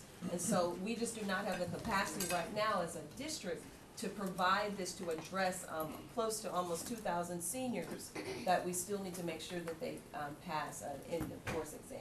So the contract last year was for middle, this doesn't mention middle, are you modifying it for this year to only include high school students, or will there be a continuation of the services provided to middle school students in that $1.5 million? So the goal, so what has to happen, and I'm learning the procedures and the processes. So the contract we will have to come back to you in June if we would like to continue, because we have to use a portion of this within the school year. So when we come back to you in June and ask to continue the contract, part of that will involve providing the additional services to middle schools, as well as other schools that are interested in the services. Also, the mid-year pointer in June also gives us an opportunity to actually go back and check and review some of the results to make sure that we're actually getting what this organization has asked or has told us that they would be able to do throughout the contract. And in terms of the verbiage included, as it says, professional degree teachers, does that mean that, I'm kind of confused by. So part of that's because the teachers are from all over the country, and so some of them have different certifications, and so they are degreed and experts within their content area. And so we wanted to make sure that they were teachers that knew their content. But those folks are obviously selected by Elevate, so we have Yes. to make sure and guarantee that they have quality. And one of the additional things that we're doing is really making sure, which I think was different from last year, number one, making sure that principals have bought into this and that they do have a say-so in the instructors. And if there is any case where the instructors are not working or they're not fulfilling the requirements that we're asking and outlining through Elevate K-12, that they have a say in actually asking for a different or additional instructors. So this is essentially an online tutorial type service for students that need to retest and end of courses. Absolutely. So they're all retesters, like the English and algebra one? Yes, that you all have? of the- This is all- retest. Is it large, is it ESL kind of base certified? Is it dual language or ESL? No, it's just primarily for our high school students who need to take the end of course exam. And so it's kind of like well, I'm not gonna say, it's kind of like Is it for all high school students, or are there certain high schools that we're piloting, or this is for Right. every It's for high all school? ninth through So it's 12th not a graders, but certain set of, no. campuses that are buying this, this is coming out of general fund, Right. administrative money. and it Now, goes there to all are the high some schools. campuses, and I provided a list of certain campuses that we are actually really emphasizing that we would like to do this in the schools, and the principals have actually bought in, and they're very interested, because they really wanna go after their seniors. But that any they're school trying- can do it. Any school, yes. It's just working with those that need it most. That's true. Mr. No, Rodriguez? I've got to answer, go ahead. Then it was Ms. Eastman, Mr. Lunsford, and Mr. Petch. Will this help prevent the, practice that we thought we were done with after we moved away from tax, where the geometry teacher is forced to teach their students algebra because they didn't pass the EOC? No, That I makes would sense. need Dan or someone from curriculum to help me So answer they'll- that question, but one of Because the I things know, that- I mean, I thought that that was kind of over now, because we always had algebra having to stop in February to prepare for tax, because kids didn't have the skills when they came in, and I was very surprised to hear from a high school geometry teacher that he was having to spend, you know, half of his year teaching algebra to all the kids in his class that didn't pass the algebra EOC, and this seems to be something that would help Sure. mitigate that problem. So one of the things that we are absolutely making sure that the instructors are experts within their content. So for example, Algebra 1 is one of our inter-course exams, and so those individuals have to be experts. And not only in the content, but also experts in connecting, particularly with our high school students, and helping them get through the exam. Right. There's also a bill that I think has already been put forth, it's House Bill 149, and the author is Kyle Seliger, and while I'm a huge opponent of accountability, there are just some kids that are not gonna pass these tests, and it proposes offering an alternate path for kids who fail more than twice, and there has to be a series of agreements, by parents, and I think so I know we've already talked to Ashley about it, and it's something that we should all follow pretty closely. Mr. Lunsford? Okay. Number one, Mike, I sent you a question, I'm not sure if it is resolved. Last year, I talked to several schools who used this program, and they said that it did not correlate to the TEKS. Did they change the program in the last year? Absolutely, so that's one of the things that we've been making sure that their curriculum team, as well as members of our own curriculum team, have actually reviewed all of the content, and to make sure that it is aligned to our standards. Particularly we have new standards in math, so we've already tried to make sure that they have been able to do that. So does anybody know what we're spending on Apex a year? Because is this a replacement for that? Because that's what that was supposed to be doing also, is But make this up. doesn't give you a graduation credit, does it? Apex does. Apex is- But it's also Yeah, supposed to Apex help is credit you. recovery, right? Right, Yeah. I mean, similar issue, okay. And number two, this is coming from general funds, is this individual schools funds, or, because we've already spent the intervention funds, Right, no, it's part of the general fund budget, yes. from where? Whose budget is getting cut $1.5 million? So it's already part of our, like, the school's office's budget. It's part of our one of the Fund 137 pot But that I- we've been using. I thought we'd already spent it on 137, we had, I mean, what I had from, This was in the slot from last year. This is already allocated. It was no, already we had allocated. 7.6 for extended primary, and then we had 3.6 for secondary school transitions, 1 million for emerge, 1 million for tutoring, and 700,000 for digital citizenships, which is 13.9. So the 3.6, the 7.6 is gone. Is this part of the emergence $1 million? I don't think so. So is it the 1 million tutoring for identified It's part- schools? Right, it's part Okay, of so- the And tutoring. the digital citizenship? Is that where it's coming from? So it's all part of that bucket, but it is focused in on the tutoring portion. And so some of those dollars had yet to be allocated, and so this is part of that. Like the $1 million for the identified schools hadn't been allocated? That's correct. Okay, and then the 700,000 hadn't been allocated, the digital citizenship? That I'm not We sure. haven't spent, I have to who check would on know? it. Ken. Yeah, the digital citizenship would come out of, Mark Smith's shop. But Mark Smith doesn't have a budget. You have a Schools shop. only have budgets. I'm just trying to see where the money's coming from. I just wanna make sure, I mean, if it's intervention, fine, but we've already spent the bulk of it last summer. Well, just a minute ago, they said we didn't spend this part of it, that Right, it it's was not, a, it this has is a not been- carryover. Yes. This money has not been allocated. But it was budgeted already. It's been Yes. allocated, it hasn't been spent. It hasn't been spent, you are correct.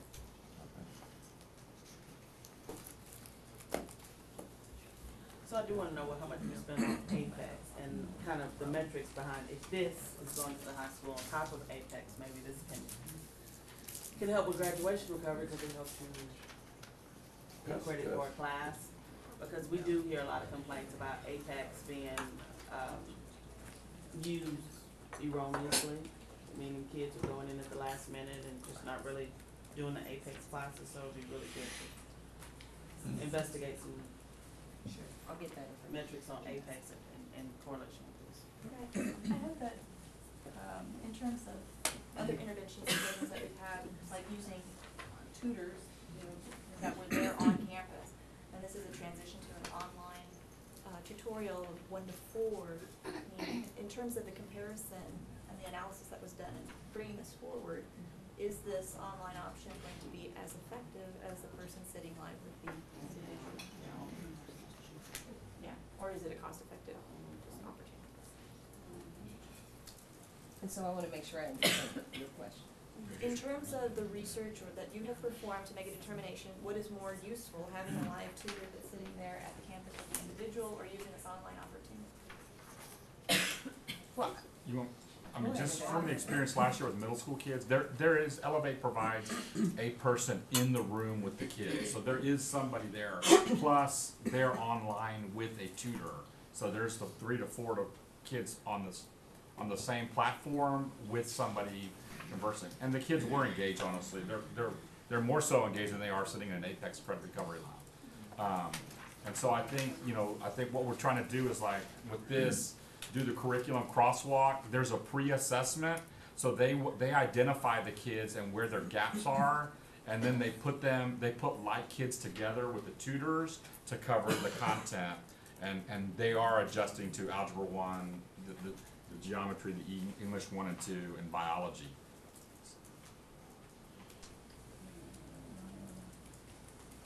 and we're finding, just to add to that, we're finding also, even in our own created pilot program that we have attempted to offer, or where we have attempted to offer high school students additional online support, that the high school students, they love it actually. They love having an opportunity to access another instructor outside of their instructors from the regular school day to provide them additional academic support. So that's been successful in the small population that we have tried this on. Ms. Eastman? Could student feedback be a part of the metric? Absolutely, absolutely. I just think that everything that you've seen around teacher evaluation and all that is that the student feedback is the most reliable check and balance. Thank you. Any more questions?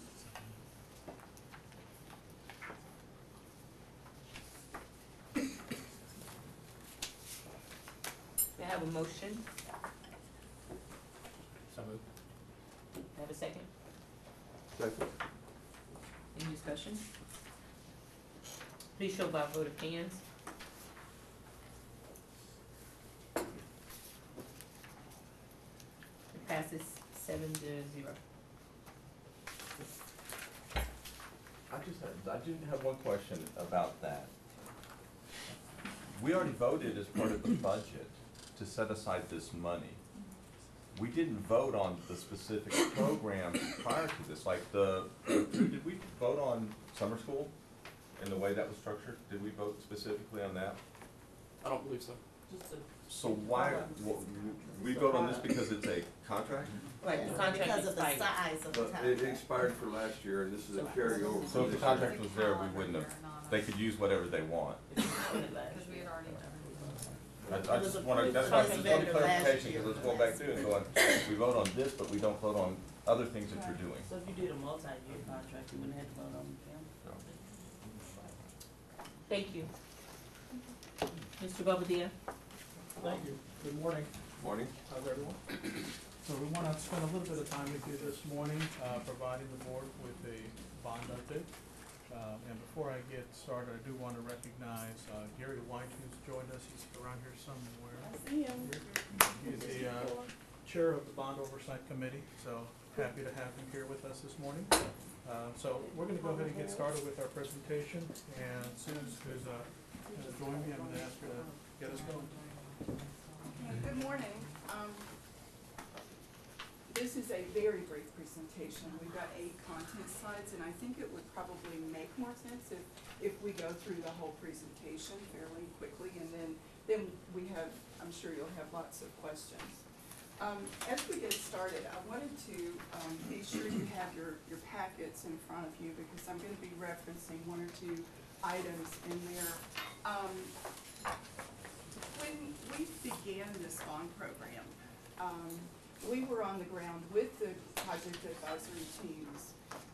We know their faces, we know their names, we know their issues, we know their concerns, and every one of them is an important, every school is important, and every consideration has to be made for all schools in terms of parity and keeping the promises that we made.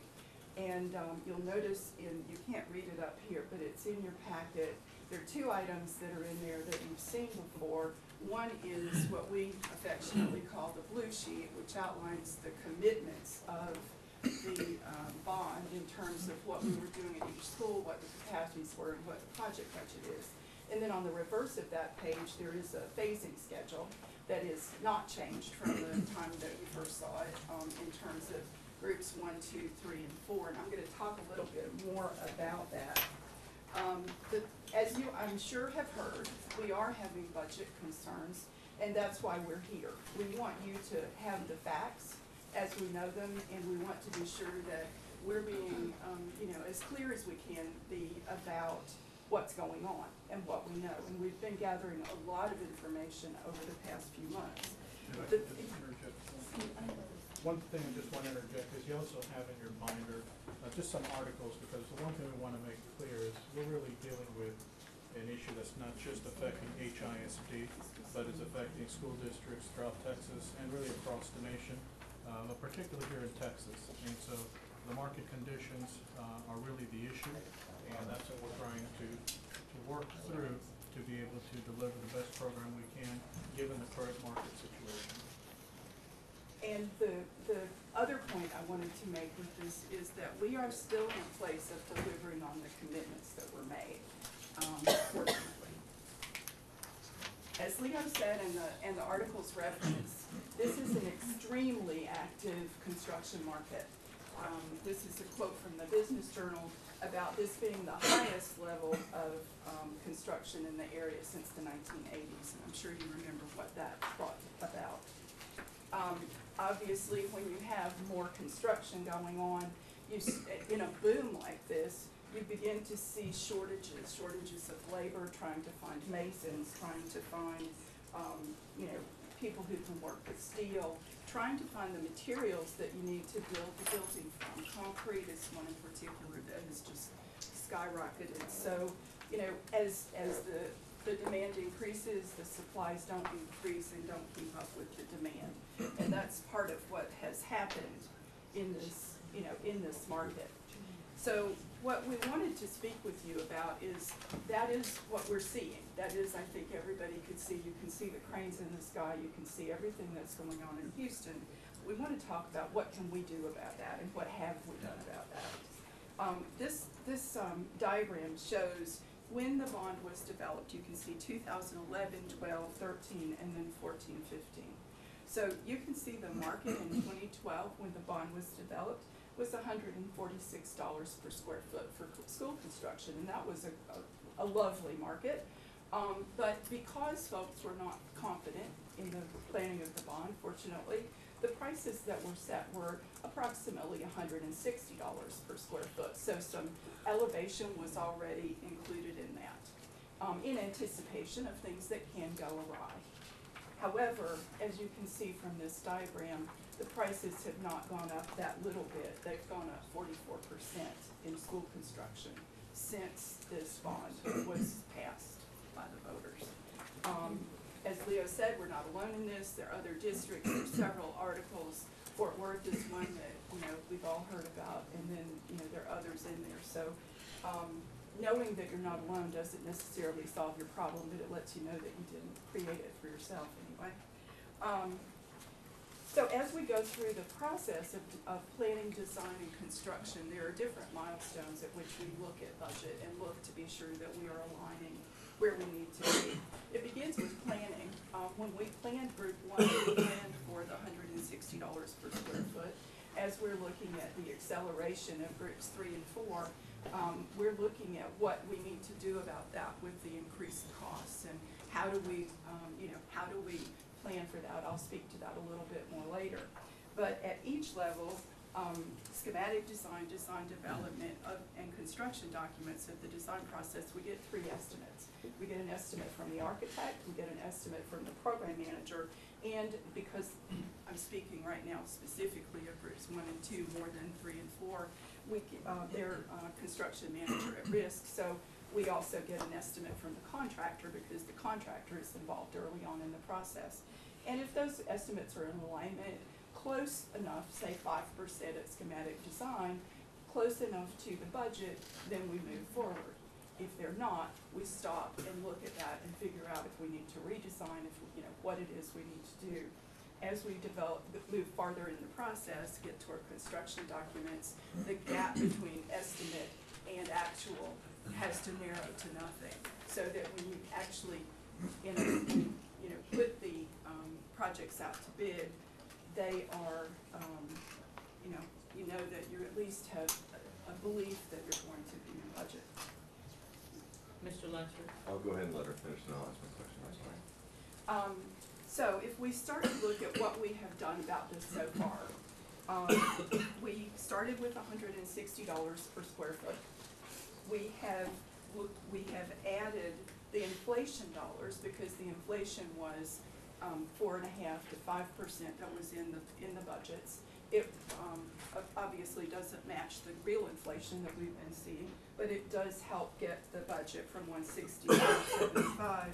And then we've also added 50% of the project reserves. Now, bear in mind that every one of these dollars is still within that project budget. So if the project budget on the blue sheet says it's $50 million, we're reallocating money within that project. We're not robbing from Peter to pay Paul, right? So we've added the project reserves dollars into the construction budget, which gets us to about $182 per square foot average. And unfortunately, our market at this moment is showing us that the prices are still about $210 per square foot. So we've closed the gap, but we haven't been able to get to the point that it's completely closed. So what are we doing about that? The first thing is to reconcile scope to budget, to be sure that what we planned in the beginning is what we're actually designing. We go through a very careful process of checking to be sure that, that we're not over on our building support areas or our square footages and that sort of thing. The other thing we do is look at the building systems and materials to be sure that we're using the best value. The cheapest isn't necessarily the best value, because we need these buildings to last a long time, but we need to be sure that we're not putting, too supreme roofs or HVAC systems or whatever in these buildings, and we've looked very carefully at that. We don't want to dumb it down, but we do need to be sure we have the best value. The next thing we look at, which we've, as you see, already done, is to reallocate funds within the budget. So I explained that a minute ago. When the bids come in, there is still some negotiation that occurs. Even in a construction manager at risk project, there are bids that go out to the subcontractors, and some negotiation can occur depending on how many bids you get and that sort of thing. So We do our best to negotiate that. Unfortunately, we've got some folks who've been on our staff, who've been in the industry, and our program managers know all of the ins and outs of contractors and how this looks. I'm gonna spend a little bit longer on this capacity item because that's something that confuses people a lot. There is, in various places in school districts, I've been in situations where the stated capacity of the school building is 2,000 students, and if one more student shows up, people think they're over capacity. That's not the way capacity works. Capacity traditionally is, in high schools in particular, which is what we're talking about, is based on a number of students per teaching station or classroom, and then a percentage of utilization. So if you have a greater utilization or more students per classroom, your numbers can increase without changing the building. And there are many, many creative principals in this district who are doing things with their buildings that have numbers of students in excess of the stated capacity. So we're looking at keeping the capacity absolutely within the range stated on the blue sheet, but looking at how that capacity can be maximized in the building. Now, one thing that is a little different in terms of the way we will be moving forward is that 21st century schools really have different capacities than traditional schools. Before, we counted a teacher in a box and a number of students and how many hours a day was that box used. And that's the way people have always done it. But if you think about 21st century schools and the kind of program that Dr. Heery was talking about, you can have students in the Learning Commons Media Center or somewhere else, not a full-size classroom, 28 kids with a teacher. You can have 4 students actually accomplishing credits, APEX, that sort of thing, without being in that traditional classroom.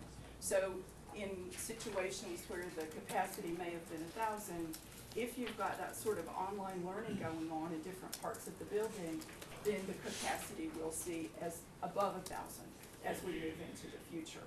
And we're in the process of looking at that. Okay, so then if need be, and if the situation is such that the students' enrollment makes sense, then we could look at the lower end of the stated capacity, knowing that that's still probably the lowest number that would be there. You can have a range of 200 to 300 students, depending on how you utilize the building and how you develop the schedule. So then the last one we're showing here is to go below the stated capacity range or make program adjustments. So if you had a school in an area that the plan was for a certain number, but the current enrollment and projected enrollment is below that, then maybe you would want to make an adjustment to that low end. Not a situation where that applies to most of our schools, but it does apply to a few. And then program adjustments, where we had individual room for this and individual room for that. It's a way of looking at how to share that room and increase the utilization even further. It may be something such as putting, nobody wants to do these sorts of things because everybody wants their own space, but sometimes having your shared space is better than no space. Dance on a stage is something that I've seen people do. If you put a sprung wood floor on a stage, you can do dance class on a stage. It's here again, not the optimal way to do things, but if we get into a situation where we can't afford to build a dance room, it's better to be able to have a dance program somehow. So what we're doing as we move forward with this information and this news is meeting with academic leaders and principals to be sure that everybody has the information that you have and that they understand what's going on and what the facts are. We have accelerated the planning for groups 3 and 4. It was planned, group 3 was intended on the schedule to begin later this year, and group 4 was a year and something away. And what we've done is we've combined groups 3 and 4, and we'll be done with the planning for those in January, and we'll begin design in February. And that doesn't mean we'll go immediately into construction, that means that we're positioned to go into construction when it looks like the market is favorable. We're not as much at a, at the whim of the market as we would have been. We continue scope to budget alignment and negotiations with the contractors for all projects. Every day this is occurring. We have many levels of scrutiny and review. We're going to be talking with the school communities to target them with the latest updates. Every school is different. I learned that when I moved to Houston, that every school community has its own character, its own qualities, and its own way of communicating. So we're going to be working with communications to be sure that we've got the right communications model for each one of those schools. And of course, we'll be evaluating market trends and looking at the price of oil, which is the daily conversation I've found in Houston. In summary, I really just want to say that we care a lot about this. This is, of course, an intellectual exercise, but we know these people, we care about these people, all of them. We have no favorites, contrary to what beliefs are, and we really are doing our best to try to make this work for everybody. We've gone into the project budgets, we've reallocated into construction. We could reallocate further perhaps, but it's the sort of thing, if your savings account is empty and your engine blows up, then you've got a problem. And as you all have experienced over your career, things happen sometimes in school building projects that you don't anticipate, you can't anticipate, it just occurs. We do our best to anticipate, but sometimes things happen. So we brought this to you so that you would know what we know, and that we would be able to have some dialogue and questions with you so that we can find out what's on your minds. And if you have any ideas or rocks that we haven't turned over, I tell that to project advisory teams all the time. We're not the only ones who have good ideas. So if you have any thoughts or beliefs or suggestions, we're completely open to it. Thank you. Should I start? Go ahead, Ms. Eaton. So you keep saying that money has been reallocated within the original budget. What was that money allocated for? Originally? Okay, so it was originally allocated for inflation. There was a line item in the budget that was inflation. So the no-brainer was to move that up. That was the most off, but then there was this other And then there is a bunch project of money. reserve line item. That project reserve is to, and that, so if you end up, let's say, with a code change that comes through that you have to respond to, or, something that you could never have anticipated, that project reserve is to Right, and what cover that. percentage of the original budget was put into the reserve? 4%. 4%? 4%, and so you Four. took two, No. No. Reserves were 4%. No, No? it was 8 and you took half. Reserves are for each project, each individual project has a reserve Right. for itself. So each individual project had 5% reserves on new construction. and so For you each took individual 2.5 of, you took half of that We and put took it back half of in. that and added it back to the construction portion of the budget. And typically, we would not move reserves into the construction budgets this early on. But because we have a situation that we feel is having a significant impact on the entire program, which again, that's really the point of the reserves, is situations where there's a impact on the entire program, then we felt it necessary to do that. And is 5% a standard amount that is put in reserves Yeah, I for think these kind that's of Mark. projects? Yes, That's I'm getting, kind of- yes, that's our. We- Yes. 5% is pretty standard. We've seen other districts have less than that actually, but 5%. But is that what we've done in previous bonds too? I can't speak to the 07 bond. The 07 bond was budgeted a little bit differently. Those were more of a bond-wide reserve. Mr. Moore?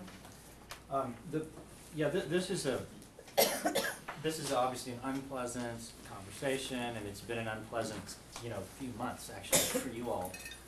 And as we see from your handouts, about all these other districts, at one after the other has exactly the same problem. So we do not, I don't feel that, not that anyone has said this, that this is due to any bad planning on the behalf of the bond department. So I really appreciate this and the context that's been given for it. What's happened here is a unprecedented economic change, which, you know, basically had to do with, you know, energy. And we've seen those before in Texas, in Houston, and we've seen big spikes, and we have also seen big corrections afterwards. And if you look back to when we passed this bond, the discussions that we had internally and that the, you know, business community had and other people had for the years leading up to this was, for years it was, how in the world could you even consider putting a bond on the ballot with the economy in such bad condition as it is?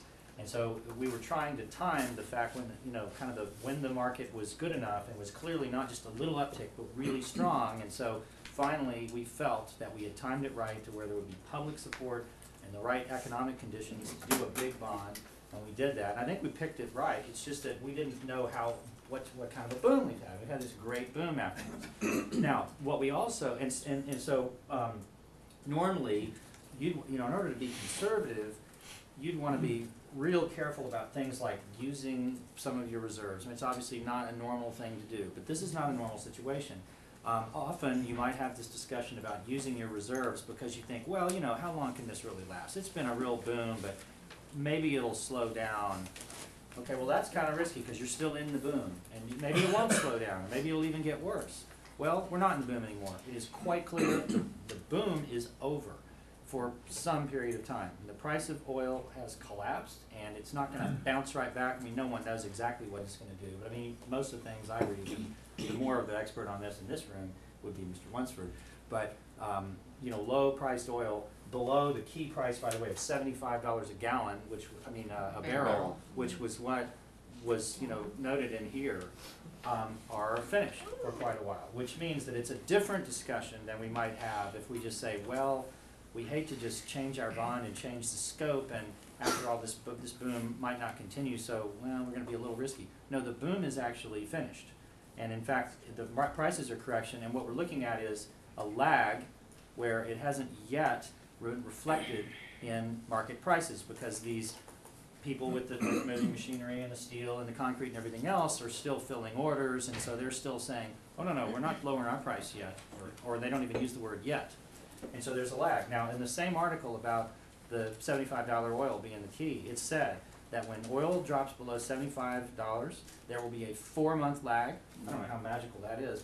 4-month lag before the market conditions begin to really reflect that. Well, you know, it's been about 4 months. That was written in December, and it hadn't yet dropped below $75, I think. So we're coming up on the point where it should begin to be reflected in the market. I'm just quoting others. I'm no expert in real estate. But in other words, the point of all that, I'm sorry it took so long to say that, but I think it's really crucial, is that this is a situation where we have been through the spike, and it's really a matter of timing when the costs come back down again. And therefore, I am very nervous about reducing scope, because the promises made, not only just promises made, but I mean, we decided what those schools need to look like.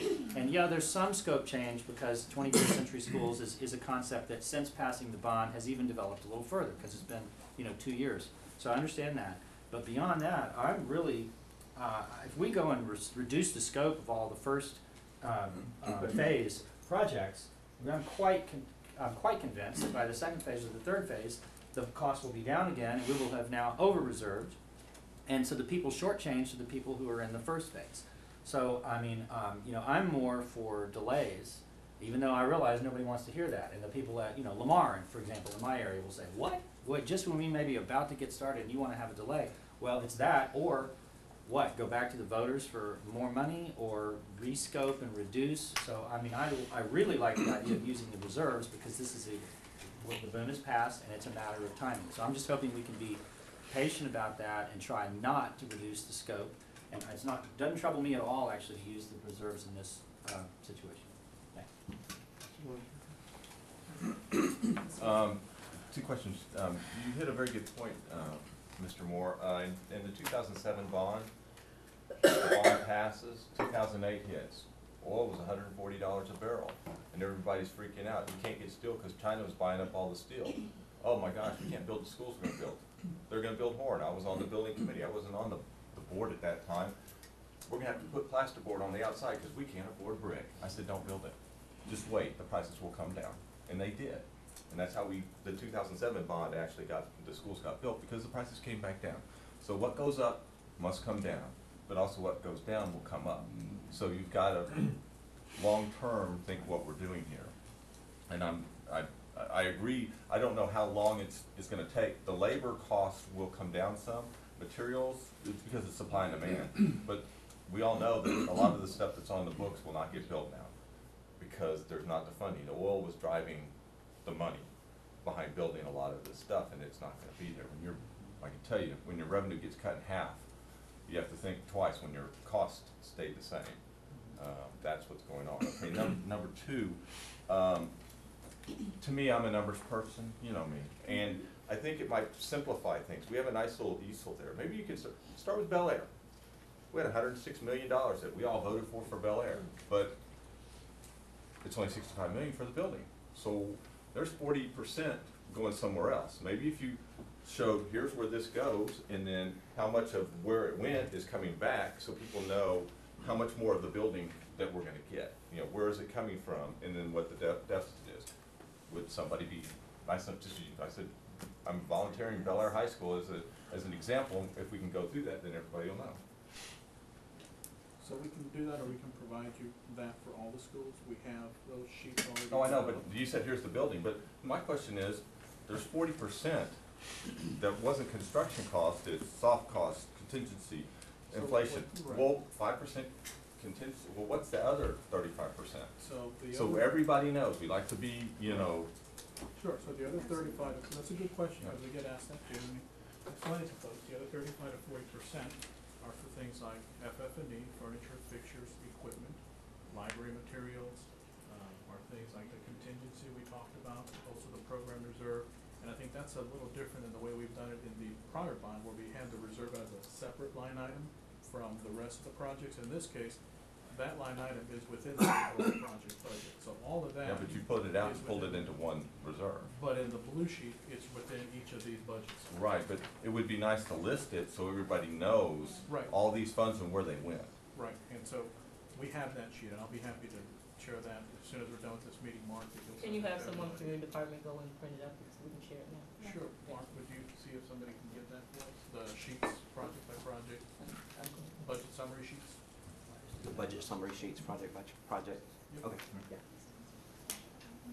Another line item that's pretty large is technology.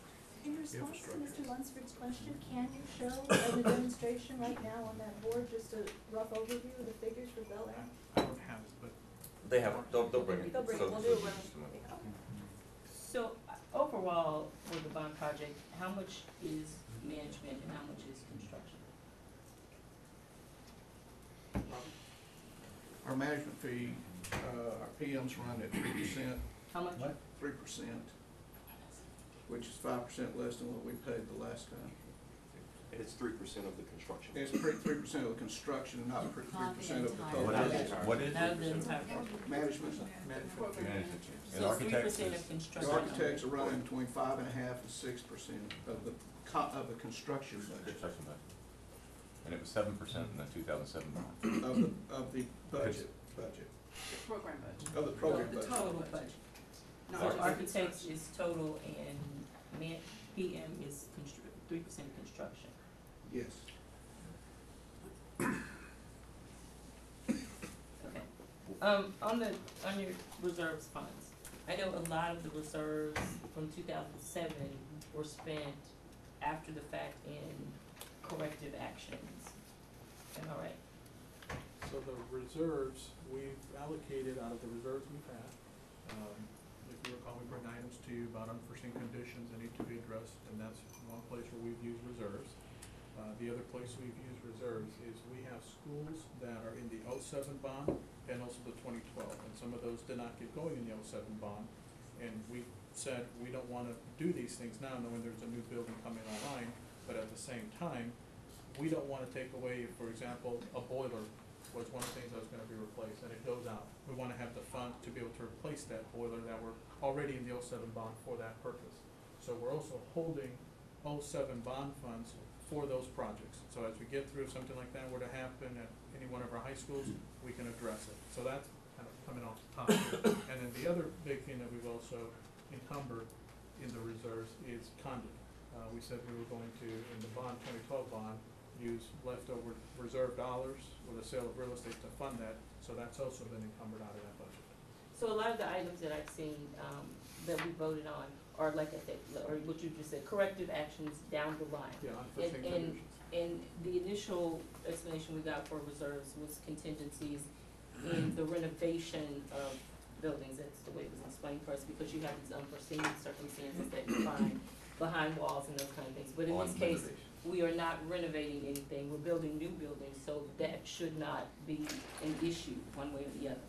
And I think if we put more effort into, because these management costs and these construction costs and these, PM costs that we pay, if we do more of our work on the front end in ensuring that we don't have those corrective actions later that happened in 2007 bond, so we don't let things expire and they aren't working, the warranties expire on them, and we knew they weren't working, or we don't wait until it actually rains in the school, put those quality control measures up front and ensure that the roof went on right to begin with, then we won't have the need for as much, 50% anyway of reserves. I don't understand why we could not have 25% reserves and add the other 25% to those projects. Because I think we are paying this money, we hold those people to doing the quality work that's supposed to be happening, and we don't, as a board, have to come back and then vote on those additional things for that, because we've done the work up front to ensure that it's done right to begin with, and we check these things before the warranties go out to make sure that it's repaired under warranty and we don't have those long range terms. I think there's a lot of things that we could do on the front end to ensure that we don't have to change the scope of the work on the projects. No, and I appreciate that, because a lot of what you said is very accurate. What I would add to that is, because really what you're speaking to is the risk analysis of what is the risk associated with this project and how much funds do we need to have that we feel are appropriate to address that level of risk. And so, certainly if a project, and the team knows this, if in negotiating, and this is where we talk about moving dollars from one line item to another, if they feel this is a project that has a lower level of risk, and Derek can speak to this as well, then they don't have an issue moving some more of those dollars over, as long as they're left with enough to be able to address the risk that still remains. So even with some of our projects, Millbee's a good example where Millbee, we're retaining a portion of that, and there's asbestos, there's other things that have been found along the way that were not identified on anyone's reports that are having to be dealt with, and we've already.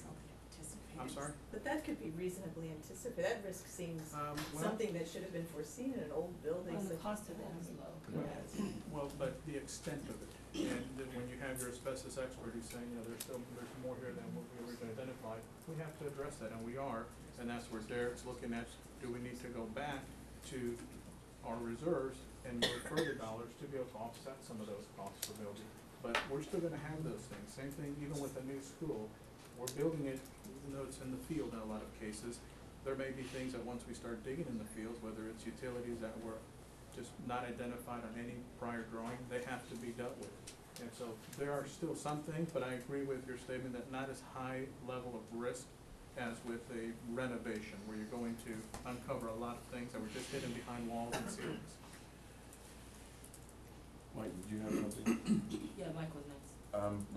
I got a text, go ahead and I'll come back with my question. Oh, yeah, okay, we had, two different studies, in 2007, what we went through, analyzed, we documented, supposedly built a database that kept track of everything, nobody could find it. So we did it again with 2012, where we went through and documented all the different schools and all the equipment. We're supposed to have a whole database on the status and when is this chiller going out, and because I know when we got that report, I was looking to Bez. I mean, I think in 3 years, it's due for a new chiller. Well, shouldn't we know, you're saying which ones are gonna go out, we should have an idea of what school's equipment is gonna, reaching its life expectancy. and have a plan for that, which, that's why I don't understand how that comes into this discussion on this bond on schools' other equipment. Because we do know, and in the '07 bond, there were dollars allocated to address some of these issues in our high schools, for example. Right. But at the time, we weren't planning on a 2012 bond to rebuild the high schools brand new.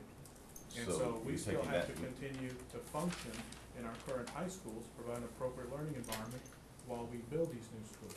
And so we can do one of two things. We can either spend the money that was allocated in the '07 bond in those buildings, knowing we're gonna come back 2 or 3 years Okay, and so, demolish so them. how many, or- maybe it'd be nice just to have a report, how significant is that, just so we get an idea of And- how big of a And number I've that asked for is. that report, and Tanya, who's here from finance, I know is working, with finance and the CFS staff to, now that we've closed out the '07 bond, to do their financial reconciliation.